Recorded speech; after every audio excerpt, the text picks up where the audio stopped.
चीज़ों के गिरने के नियम होते हैं, मनुष्यों के गिरने के कोई नियम नहीं होते।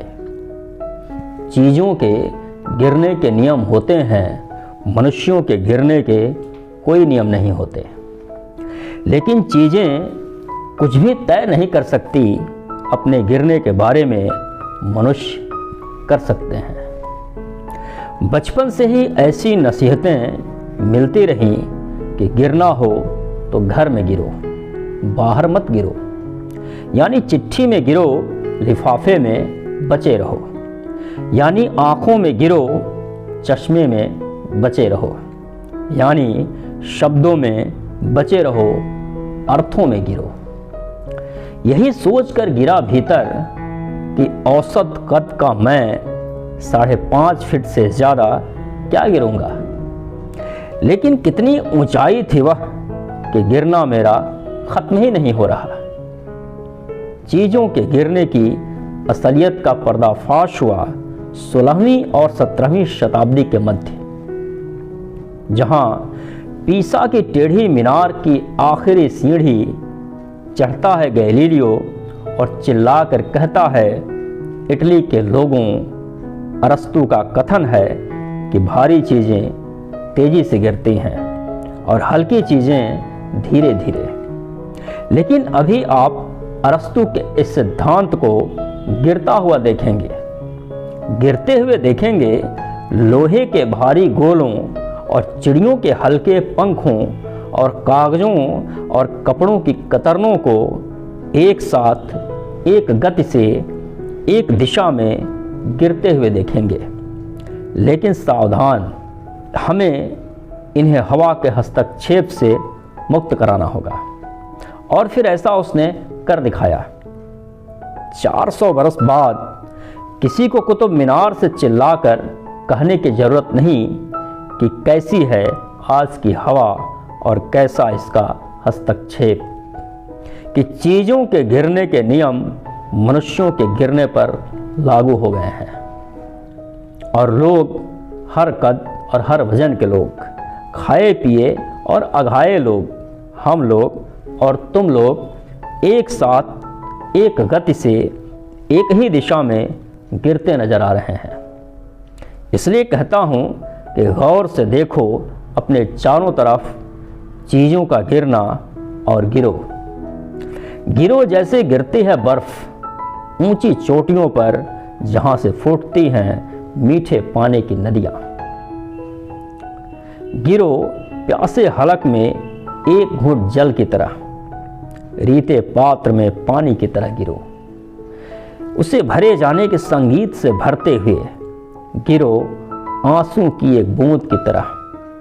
किसी के दुख में गेंद की तरह गिरो, खेलते बच्चों के बीच। गिरो पतझड़ की पहली पत्ती की तरह, एक कोपल के लिए जगह खाली करते हुए, गाते हुए ऋतुओं का गीत कि जहाँ पत्तियाँ नहीं झरती वहाँ बसंत नहीं आता।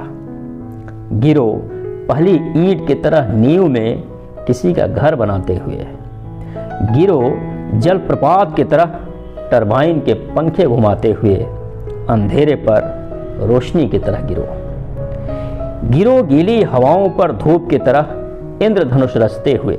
लेकिन रुको, आज तक सिर्फ इंद्रधनुष ही रचे गए हैं, उसका कोई तीर नहीं रचा गया। तो गिरो उससे छूटे तीर की तरह, बंजर जमीन को वनस्पतियों और फूलों से रंगीन बनाते हुए। बारिश की तरह गिरो सूखी धरती पर, पके हुए फल की तरह धरती को अपने बीज सौंपते हुए गिरो। गिर गए बाल, दांत गिर गए, गिर गई नज़र और स्मृतियों के खोखल से गिरते चले जा रहे हैं नाम, तारीखें और शहर और चेहरे। और रक्तचाप गिर रहा है, तापमान गिर रहा है, गिर रही है खून में मिकदार होमोग्लोबिन की। खड़े क्या हो बिजुके से नरेश, इससे पहले कि गिर जाए समूचा वजूद, एक बारगी तय करो अपना गिरना, अपने गिरने की सही वजह और वक्त, और गिरो किसी दुश्मन पर गाज की तरह गिरो, उल्कापात की तरह गिरो, वज्रपात की तरह गिरो, मैं कहता हूँ गिरो। समय मुझे सिखाओ कैसे भरा जाता है घाव, पर एक अदृश्य फांस दुखती रहती है जीवन भर। समय मुझे बताओ कैसे जब सब भूल चुके होंगे, रोज़मर्रा के जीवन व्यापार में मैं याद रख सकूं और दूसरों से बेहतर न महसूस करूं। समय मुझे सुझाओ कैसे मैं अपनी रोशनी बचाए रखूं, तेल चुक जाने के बाद भी, ताकि वह लड़का उधार लाई महंगी किताब एक रात में ही पूरी पढ़ सके।